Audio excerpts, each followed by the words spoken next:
इस फिल्म में एक भयंकर सुनामी को दिखाया गया है जिस वजह से शहर में बाढ़ आ जाती है और पूरे शहर में पानी भर जाता है। इस बीच शहर में बने एक सुपरमार्केट के अंदर बहुत सारे लोग फंस जाते हैं, जिसके बाद उनका सामना होता है एक खतरनाक 12 फीट लंबी ग्रेट व्हाइट शार्क से। तो ये लोग उससे कैसे बचते हैं, चलिए जानते हैं आज की इस कहानी से। इस मूवी का नाम है वेट, जिसे रिलीज किया गया था 2012 में। फिल्म की शुरुआत एक बीच को दिखाते हुए होती है जहाँ पर एक लड़का अपनी कार में बैठा होता है और इस लड़के का नाम जोश होता है। तभी उस लड़के का फ्रेंड उससे आकर मिलता है। दरअसल ये दोनों समंदर में लाइफ गार्ड की जॉब किया करते थे। जोश का फ्रेंड उससे मिलने के बाद अपने काम पर वापस चला जाता है। इसके बाद जोश अपनी गर्लफ्रेंड से मिलता है जो कि वहीं बीच पर आई हुई थी। इसके बाद एक आदमी स्विमिंग करने के लिए समंदर में जाता है और उसे वहाँ पर एक शार्क खा लेती है और जोश का वो फ्रेंड भी उस वक्त समंदर में ही था। जिसके बाद एक और गार्ड उस शार्क को देख लेता है और अलार्म बजाकर सभी लोगों को अलर्ट कर देता है, जिसे सुनकर जोश अपने फ्रेंड की हेल्प करने के लिए समंदर में जाता है, क्योंकि जोश का फ्रेंड इस बात को नहीं जानता था कि शार्क उसके कितना नजदीक आ गई है। और जोश जैसे ही अपने फ्रेंड के पास जाता है कि शार्क उसे खा जाती है।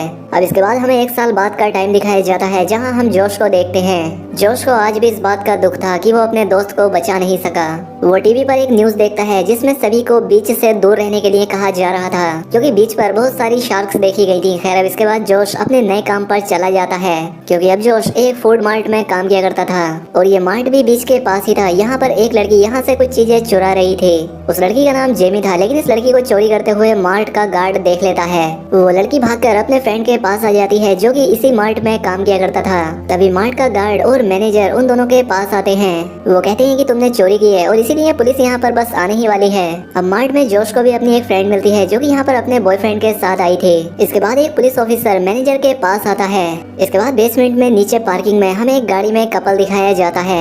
इस कपल में जो लड़की होती है उसके पास एक डॉग होता है जिससे वो बहुत प्यार करती थी और वो उस डॉग को भी मार्ट में अपने साथ लेकर आई थी। वहीं पर मौजूद एक दूसरी गाड़ी में एक चोर होता है जो कि अपने एक और साथी के साथ यहाँ मार्ट को लूटने के लिए आया था। पुलिस ऑफिसर जेमी को पकड़कर नीचे पार्किंग एरिया में ले आता है। वो पुलिस ऑफिसर जेमी को अपनी गाड़ी में बैठाकर गाड़ी बंद कर देता है और यहाँ पर हम ये जान पाते हैं कि जेमी दरअसल इसी पुलिस ऑफिसर की बेटी है। फिर जेमी के फादर यानी कि वो पुलिस ऑफिसर यहाँ से जाने लगते हैं, लेकिन तभी उनकी नजर यहाँ पर एक आदमी पर पड़ती है जिसके पास गन होती है और ये देखकर उन्हें उस पर डाउट होता है, इसीलिए वो भी अपनी गन लेकर उसके पीछे जाता है। वो चोर सीधा मैनेजर के रूम में जाकर उसे लॉकर खोलने के लिए कहता है। अब मैनेजर उस लॉकर को खोलता है लेकिन वो एकदम खाली होता है। फिर वो चोर मैनेजर को स्लेब बनाकर कहीं ले जाने लगता है, लेकिन तभी जेमी के फादर यानी कि वो पुलिस ऑफिसर उसे पकड़ लेते हैं। लेकिन तभी उस चोर का दूसरा साथी जोश की फ्रेंड को प्रिजनर बना लेता है। वो पुलिस ऑफिसर से कहता है कि मेरे साथी को छोड़ दो वरना ये गई। जोश जब देखता है कि उसकी साथी को चोर ने पकड़ रखा है तो वो डर जाता है। वहीं दूसरी तरफ नीचे जेमी का फ्रेंड उसके पास आकर उसे गाड़ी से बाहर निकालता है। जेमी का फ्रेंड उससे कहता है कि तुम्हारी चोरी की वजह से मेरी जॉब चली गई है।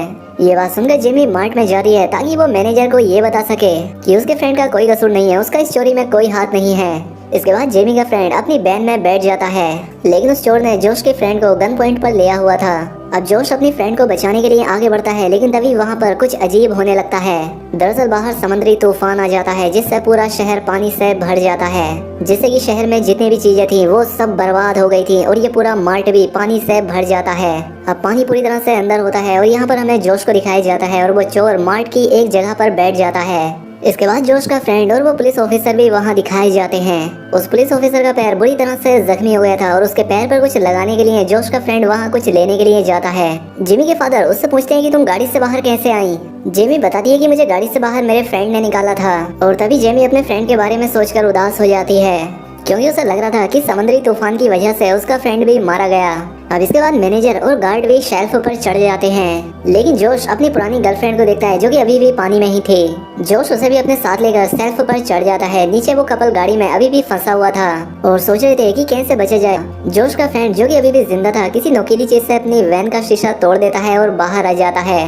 फिर जोश का फ्रेंड उन दोनों में से एक चोर को वहाँ पर लेकर आता है और उसे भी शेल्फ पर चढ़ा देता है। अब उस वक्त यहाँ पर जितने भी सर्वाइवर्स थे वो सबके सब शेल्फ पर बैठे हुए थे और वो ये भी जानते थे कि पानी धीरे धीरे बढ़ता जा रहा है और दोबारा से भूकंप भी आ सकता है। इसलिए जोश के दोनों फ्रेंड मार्ट के दरवाजों को चेक करने के लिए जाते हैं, जबकि गार्ड मार्ट का पिछला डोर चेक करने के लिए जाता है, क्योंकि वो किसी भी तरह से कुछ भी करके किसी ऐसे दरवाजे से बाहर जाना चाहते थे जो कि खुला हो। लेकिन तभी जोश को वहाँ पर कुछ खतरा महसूस होता है, इसलिए वो सभी लोगों से कहता है कि पानी से जल्दी बाहर निकलकर शेल्फ पर चढ़ जाओ। जोश के दोनों फ्रेंड भी पानी से बाहर निकलकर शेल्फ पर आ जाते हैं, लेकिन तभी उनकी आंखों के सामने ही एक बहुत बड़ी शार्क गार्ड को खा जाती है। अब ये सभी लोग जान चुके थे कि पानी में शार्क है, यानी कि इनके लिए एक बहुत बड़ा खतरा है। जोश उस शार्क को देखता है और बताता है कि ये शार्क कम से कम 12 फीट लंबी है और ये बहुत बड़ी शार्क है। नीचे वो कपल भी एक शार्क को देख लेते हैं और तभी वो शार्क उनकी गाड़ी के शीशे पर अटैक करती है, जिसे देखकर वो दोनों और भी ज्यादा डर जाते हैं। वहीं दूसरी तरफ वो शार्क सेल्फ के चारों तरफ चक्कर काटने लगती है, जिसे देखकर जिमी पूछती है कि ये शार्क हमारे आसपास चक्कर क्यों काट रही है, जिस पर जोश के फ्रेंड उसे बताती है कि वो चक्कर ये जानने के लिए काट रही है कि वो हम में से किस किस को खाएगी। तभी वहाँ पर फिर से भूकंप का झटका आता है, जिससे एक बहुत बड़ी इलेक्ट्रिसिटी वायर पानी के ऊपर लटक जाती है, जिससे ये सभी लोग सोचते हैं कि अगर ये वायर पानी में गिर गई तो हम सबकी जान जा सकती है। तब जोश कहता है कि चिंता मत करो, मैं मेन स्विच के पास जाकर उसे बंद करने की कोशिश करता हूँ। लेकिन जोश की वो गर्लफ्रेंड उसे ऐसा करने से मना करती है, क्योंकि जोश के एक बाजू पर चोट लगी थी। जोश की वो फ्रेंड उससे कहती है कि तुम्हारे इस जख्म की वजह से वो शार्क तुम्हारी तरफ और भी ज्यादा अटैक्ट होगी। तभी यहाँ पर जोश के एक फ्रेंड को आइडिया आता है। वो मार्ट के सामान को यूज करके अपनी पूरी बॉडी पर एक कवर बनाता है और पानी में सांस लेने के लिए एक पाइप का यूज करता है, जिसके बाद वो तैयार होकर पानी में कूद जाता है, जहाँ पर शार्क तो उसके पास आती है लेकिन उसे बिना कोई नुकसान पहुँचाए वहाँ से चली जाती है। मार्ट का सारा सामान पानी में बिखरा हुआ था, यहाँ तक कि समुद्री सांप भी इस पानी में घूम रहे थे।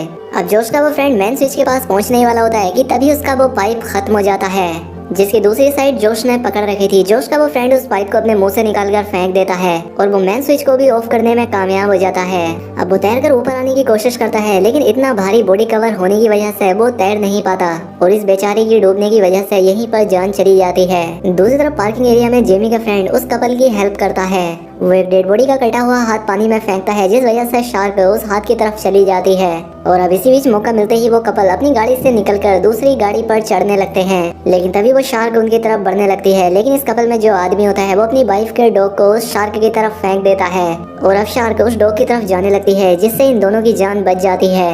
दूसरी तरफ जोश और वो चोर एक रस्सी के सहारे वेंटिलेशन विंडो से बाहर जाने का सोचते हैं। मैनेजर कहता है कि सबसे पहले मैं जाऊंगा और वो रस्सी के सहारे उस विंडो को ओपन करने लगता है। अभी वो पानी के बीच में लटका ही होता है कि तभी वहाँ पर वो खतरनाक शार्क आकर उसे खा जाती है। दूसरी तरफ जेमी का फ्रेंड पाइप के जरिए बाहर जाने की कोशिश करता है, लेकिन वो पानी में गिर जाता है और अब शार्क उसकी तरफ आने लगती है। तब वो जल्दी जल्दी उन कपल की तरफ बढ़ता है और उनकी गाड़ी पर चढ़ने लगता है, लेकिन उन कपल में जो लड़का होता है वो उसकी हेल्प करते करते पानी में गिर जाता है। जब वो लड़का दोबारा गाड़ी पर चढ़ने की कोशिश करता है तो वो शार्क यहाँ आकर उसे भी खा जाती है। अब वहीं दूसरी तरफ वो चोर एक हुक के जरिए उस शार्क का शिकार करने का सोचता है और वो हुक उनके शेल्फ से कुछ दूरी के फासले पर थे। वो पुलिस ऑफिसर यानी कि जेमी के फादर कहते हैं कि वो हुक लेने के लिए मैं जाता हूँ, लेकिन सभी लोग उसे समझाने की कोशिश करते हैं। वो कहते हैं कि देखो तुम्हें चोट लगी है जिसमें से बहुत खून भी निकल रहा है और अगर आप पानी में गए तो शार्क आपके खून को स्मेल करके तुरंत आपके पास आ जाएगी। लेकिन वो पुलिस ऑफिसर किसी की नहीं सुनता और वो पानी में कूदने ही वाला होता है कि उससे पहले उसकी बेटी जिमी पानी में कूद जाती है। वो उस हुक को लेने के लिए आगे बढ़ रही होती है कि तभी पीछे से वो शार्क भी उसके पीछे पड़ जाती है, लेकिन तभी वहाँ पर जेमी के हाथ एक हैमर लग जाता है और वो उस हैमर से उस शार्क पर अटैक करती है और इस तरह से जेमी हुक लेकर दोबारा से शेल्फ पर आ जाती है। अब वो लोग हुक में मांस का टुकड़ा अटकाकर उसे पानी में फेंकते हैं, लेकिन शार्क काफी होशियार थी, वो उसके पास से गुजर जाती है, उसे खाती नहीं। फिर यहाँ पर एक सर्वाइवर पूछती है कि उस शार्क ने इस मांस के टुकड़े को क्यों नहीं खाया, जिस पर वो चोर कहता है क्योंकि उसे ताजा मांस चाहिए और ये कहकर वो अपनी गन निकाल लेता है। वो उस लड़की को पकड़ लेता है और उसे पानी में फेंक देता है। दरअसल वो उस लड़की के जरिए उस शार्क का शिकार करना चाहता था, लेकिन तभी उस चोर का साथी पीछे से आकर उसे मार देता है। फिर वो चोर अपने ही साथी में उस हुक को अटकाकर उसे पानी में फेंक देता है, जहाँ पर वो शार्क आकर उसे खा लेती है और अब वो शार्क उनके ट्रैप में भी फंस चुकी थी। दूसरी तरफ उस कपल में वो लड़की बची थी और उसके पास था जेमी का फ्रेंड, जो कि उसी गाड़ी पर बैठकर किसी की हेल्प आने का वेट कर रहे थे। लेकिन तभी उस लड़की को अपना डॉग दिखाई देता है जो कि उसके पास आ जाता है, जिसे देखकर वो बहुत खुश हो जाती है। फिर जेमी का फ्रेंड एक रोड से आवाज पैदा करता है, जिसे ऊपर जेमी भी सुन लेती है। जेमी अपने फ्रेंड को बचाने के लिए ऊपर पार्किंग में जाती है और अब इसलिए जोश भी उसकी हेल्प करने के लिए उसके पीछे पीछे जाता है। जेमी और जोश मार्ट के ऊपर वाले दरवाजे को बंद कर देते हैं ताकि जब वो पार्किंग एरिया का दरवाजा खोलें तब ऊपर वाले फ्लोर का पानी नीचे ना आ जाए। अब वो जैसे ही पार्किंग एरिया में आते हैं, यहाँ पर जेमी का फ्रेंड उन्हें शार्क के बारे में बताता है जो कि उनके बहुत पास थी। तब जेमी और जोश जल्दी से एक गाड़ी पर चढ़ जाते हैं जो कि पास ही में थी और ये गाड़ी जेमी के फादर की थी। जेमी बोलती है कि ये मेरे फादर की गाड़ी है और इसमें गन्स है। फिर जोश जल्दी से गाड़ी में से गन निकाल कर वापस गाड़ी के ऊपर चढ़ जाता है, लेकिन जैसे ही वो फायर करता है वो एक झटके से नीचे गिर जाता है और अब वो शार्क तेजी से उसकी तरफ बढ़ने लगती है। लेकिन जोश किसी तरह से खुद को संभालता है और वो शार्क को शूट करके उसे मार डालता है, जिसके बाद ये सभी लोग जल्दी से इकट्ठा होकर मार्ट के ऊपर वाले हिस्से में आ जाते हैं। वहीं दूसरी तरफ वो चोर और जोश की फ्रेंड बाहर निकलने वाले रास्ते पर एक गाड़ी को फंसा हुआ देखते हैं, जिसके बाद चोर उस गाड़ी को हाई वोल्टेज करंट से उड़ाने की तैयारी करने लगता है ताकि बाहर जाने का रास्ता बन सके, लेकिन तभी फिर से भूकंप आने लगता है और इस बार वो पूरा मार्ट पानी से डूबने लगता है और हुक में फंसी वो दूसरी शार्क भी आजाद हो जाती है। और इस बारे में जोश को भी पता लग जाता है, इसलिए वो शोर को जल्दी से पानी से बाहर निकलने के लिए बोलता है। और शार्क जैसे ही पानी से बाहर आती है तो जोश एक इलेक्ट्रिक गन से उस पर फायर कर देता है, जिस वजह से वो शार्क वहीं पर मर जाती है। और दूसरी तरफ वो चोर भी हाई इलेक्ट्रिक करंट से उस गाड़ी को उड़ा देता है और इस तरह से आखिर में ये सभी लोग बचकर मार्ट से बाहर आ जाते हैं। बाहर आकर वो देखते हैं कि भूकंप और समुद्री तूफान की वजह से पूरा शहर बर्बाद हो चुका है। चारों तरफ टूटी हुई बिल्डिंग्स और धुएं के अलावा कुछ भी दिखाई नहीं दे रहा होता है, लेकिन अब भूकंप शांत हो चुका था और रेस्क्यू हेलीकॉप्टर इन्हें बचाने के लिए यहाँ पर पहुँच जाते हैं। और इसी के साथ ये फिल्म यहाँ पर खत्म हो जाती है। तो दोस्तों उम्मीद करता हूँ कि आपको ये वीडियो पसंद आई होगी। अगर वीडियो अच्छी लगी हो तो वीडियो को लाइक और चैनल पर पहली बार आए हैं तो सब्सक्राइब भी कर लें। मिलते हैं हमारी अगली शानदार वीडियो में।